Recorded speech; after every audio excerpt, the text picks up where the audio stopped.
Hello there, this is David from David Books and Comics, and I thought I'd go through my young adult collection. You're looking at the Whitman book.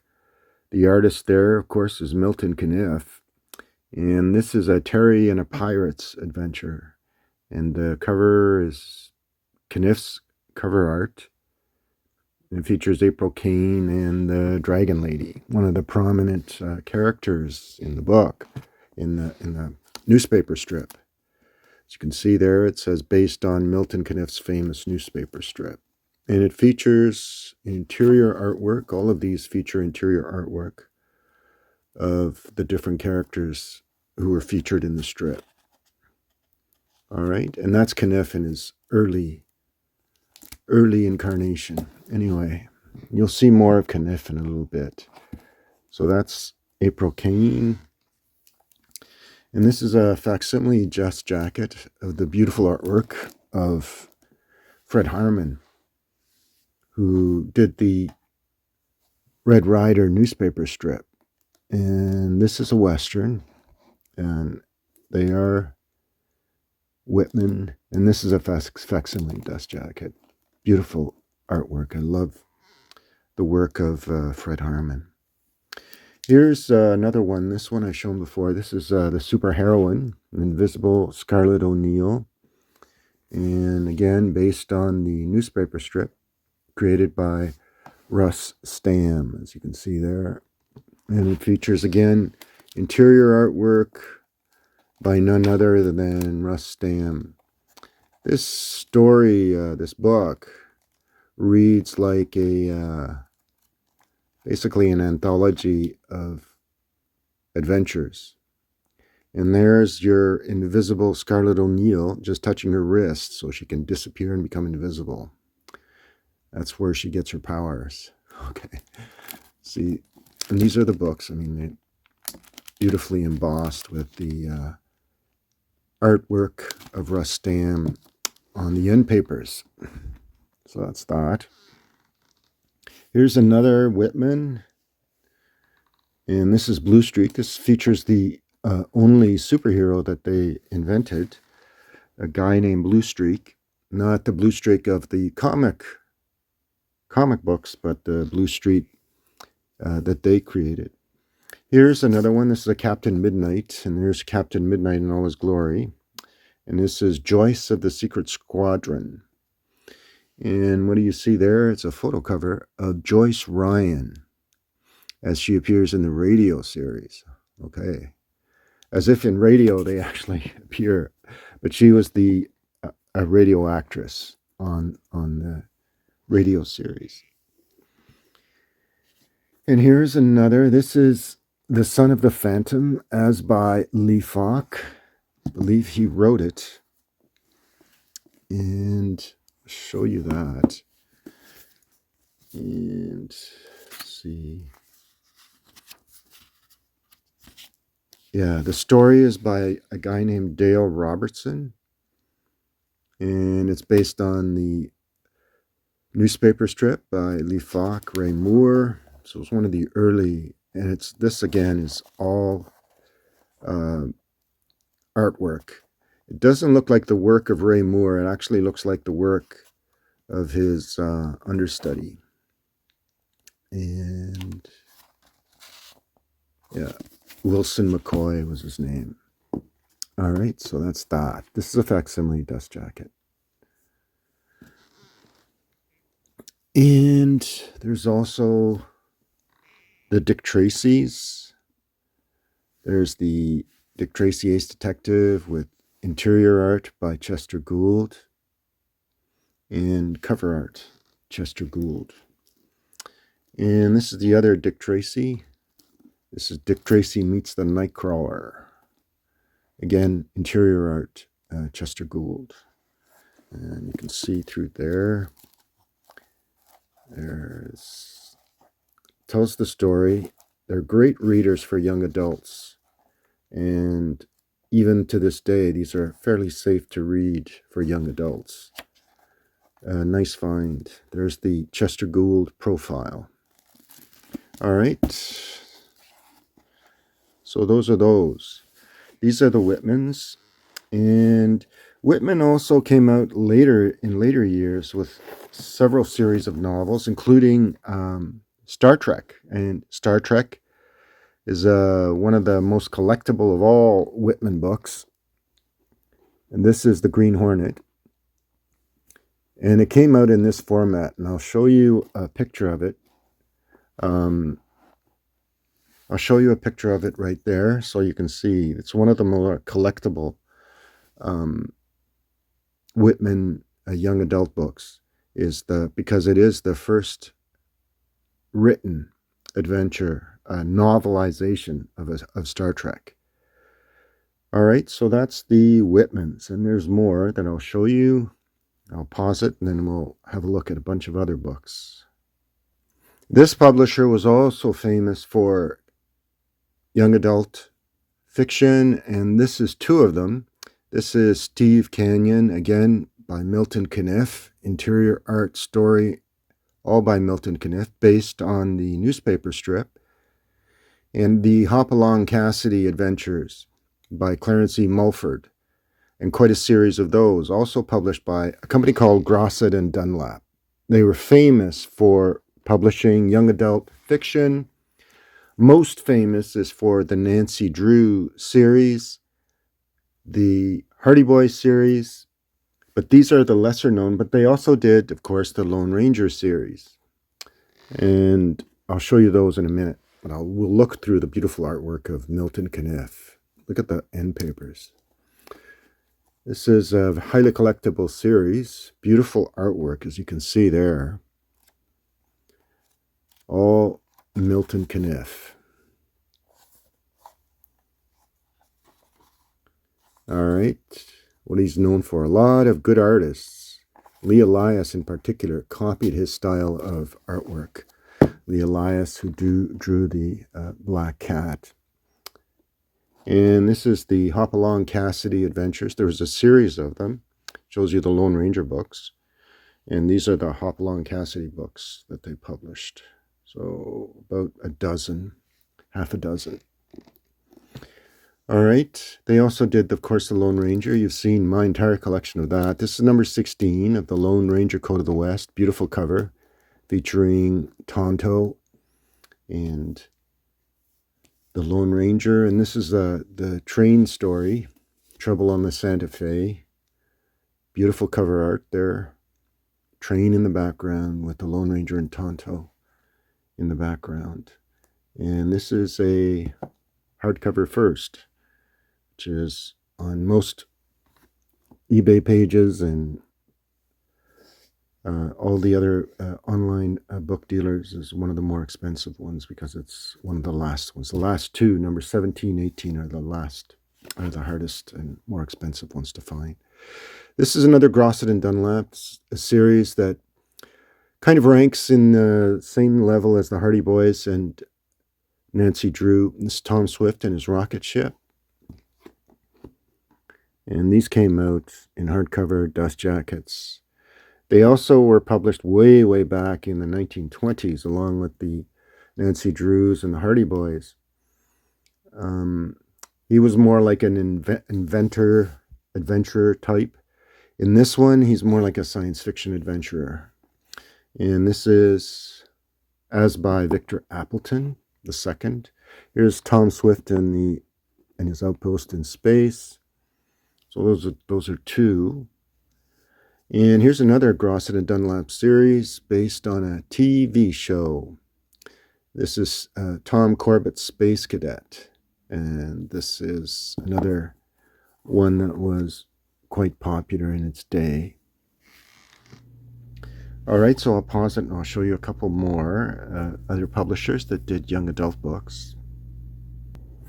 Here's another one that I found on the bookshelf when I was going through them. This is a Whitman book also. This is Zorro, Walt Disney's Zorro. And this novelization of this, based on the character created by Johnston McCulley, of course, was written by the Western writer Steve Frazee, who was known for writing Westerns. This one has interior art. In this kind of incarnation, they also published things like Huckleberry Finn, Tom Sawyer, and so on, which are also quite collectible. They also did a few Tarzans. I think the first one, Tarzan and the Golden Lion, I think. And there's this publisher also. This is the Zane Greys, and this was a Toronto publisher. This one's called Wanderer of the Wasteland. Nice dust jacket. And it's kind of a rare publication, this. Yeah, it's from 1923. Nice little book. Not too many people have seen that, I don't think.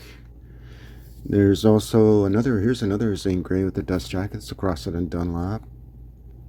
This is Desert of Wheat, Story of the Riders of the Dawn. One of the better and very collectible Western writers, mainly for their vintage and their dust jackets. Here's The Vanishing American by Zane Grey. Very collectible writers of vintage Westerns. And here's another one. This is Twin Sombreros. Beautiful dust jacket. Right, there's that. And let's have a look at the publisher. This is Grosset and Dunlap, of course. Copyright 1940. Yeah. Beautiful book. This is Heritage of the Desert. Another Zane Grey. And the cover artist is prominently signed. Looks like Julian W.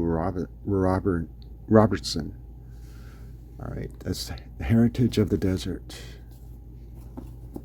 Nice book. And here's another one. This one's called The Shepherd of Guadalupe. All right. And this is a Grosset and Dunlap. And let's see, copyright 1930. All right, what's that? And here is West of the Pecos. This one's Musson, publisher, Canadian publisher, Musson Book Company Limited. And these are some of the books that they published. So you have the Scarlet Pimpernel novels. See, you have the Sapper novels. You have Huckleberry Finn, Prince and the Pauper, Tom Sawyer.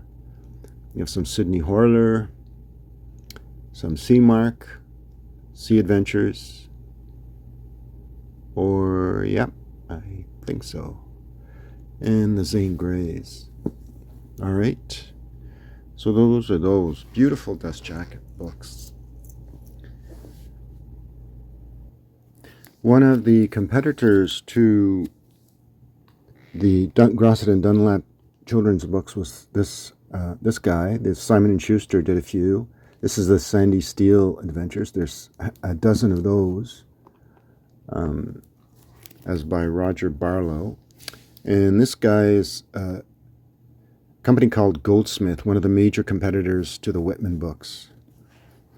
And this one's called Mystery Rides the Rails. Again, young adult. Yeah, Goldsmith. One of the major children's young adult publishers.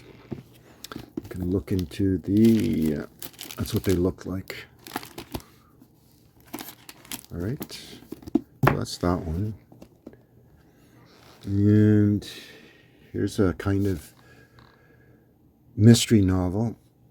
And it's a rare one. It's by Goldsmith. It's by a guy named Van Powell. And this was from 1937.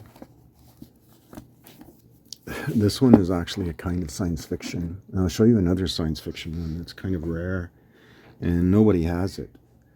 It's called A Moon Colony. It's by William Dixon Bell. And this is science fiction. It's by Goldsmith. And not too many people know about this. This is from 1937. All right. So this is science fiction. And it's not listed on any encyclopedia that I know of, and I don't know anything about the writer. So there you go. Another series that came out, and of course it was more famous in paperback, was the Doc Savage. So Golden Press was a company that published young adult fiction, and there you see the main characters of the Doc Savage adventures, along with Doc himself. See Monk, Long Tom, Johnny, Rennie, and Ham. And really and truly, the look of the character in these hardcovers were really inspired, I think, by the paperback version of the book. All right, so these also have illustrations. They, I believe, their stories are not edited. I don't think it's abridged from the originals. So that's what the art looks like, which adds to the, of course, the story. All right, so that's that, the Doc Savage. And I'm going to go through the Jungle Boy adventures, and those were all inspired, of course, by Tarzan, which were a popular trope of literature way back for young adults in the day. Now, so I'll pause it and I'll show you those. So this is one of the better ones, the young Jungle Boy adventure type kind of Tarzan imitator. This is Tahara among the African tribes, as by Harold M. Sherman. The artist is a guy named Greta, who signs his name almost like Frazetta, actually. But anyway, it doesn't have it's published by Goldsmith, the competitor to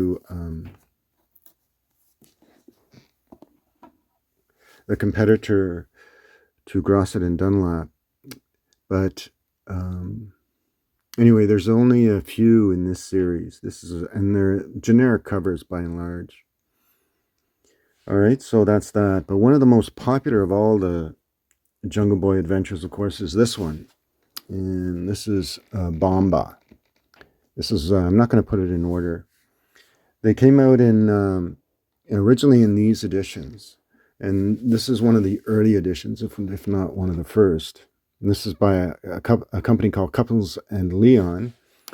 And I don't recommend these reading these days, but this is a Lost World fantasy story. They were great, actually, for in terms of their scope and creativity. So this is Bomba the Jungle Boy in the Abandoned City. I don't recommend them being read to young adults these days because they are bigoted. One of the things that sets Bomba apart from other human beings is the fact that he's white, and that's clearly stated in the book. When I bought them as a set. When I read, I think this novel and one other novel, it stays pretty much consistently bigoted, so I don't recommend them to be read. I don't know if later editions, and they were published in later editions, including in the comic books by DC Comics back in the 70s, late 60s, 70s. And I'll show you a picture of it here. And you can see that it was a very popular series. But like I said, the old editions, and I don't know if they've deleted the bigoted comments in the later editions, but the older editions certainly make it clear that it's not inclusive of other human beings. That's Bomba the Jungle Boy and in the Abandoned City. This is Bomba the Jungle Boy and the Lost Explorers. And again, the early editions have these beautiful black and white paintings. So, yeah, biased by Roy Rockwood. And yeah, this is the reorder number you'll see is the Bomba the Jungle Boy and the Lost Explorers. So this is probably the first edition. They also had in the Great Marvel series, which is science fiction and fantasy. And the Dave Dashaway series, Speedwell Boys series, is like a racetrack type of series, which was a popular genre back then. And here's another one. This is Bomb of the Jungle Boy on Jaguar Island. And here it is. Nice little painting. Again, these are some lost worlds, some elements of fantasy. That's what makes them interesting. And then we have this one. This is Bomb of the Jungle Boy among the pygmies. And this one also has a painting. All right. As by Roy Rockwood. Just kind of a house name for ghostwriters. And then we have this one. This is a facsimile dust jacket. This is Bomb of the Jungle Boy in the Cannibals. There's no art in this one. It's a facsimile dust jacket. All right. It's that one. And there's Bomb of the Jungle Boy and the Painted Hunters. Again, it doesn't have the artwork there. It seems to indicate that this was a later reprint, even though the reorder number there is this book that I'm holding in my hand. This was copyright 1932, so it might be the world first. I don't know. The later editions look like this. And there were still even later editions than this one. This is the first one in the series. This is Bomb of the Jungle Boy. And this one also doesn't really have anything. No artwork or anything. All right, this was published in the 60s. 61 it says there, 66. All right, by a company called McLaughlin. And this is another one. This is The Moving Mountain. Clover book, it says. All right. So I hope you enjoyed going through these young adult books, these old vintage hardcover westerns and likely young adult books. Mostly are safe to read. I don't recommend the Bomba books because of the traces of bigotry. But other than that, some of interesting to look through the things from the past. So I hope you enjoyed it. Remember, like, subscribe, share, and all those good things. All right, thanks. Bye.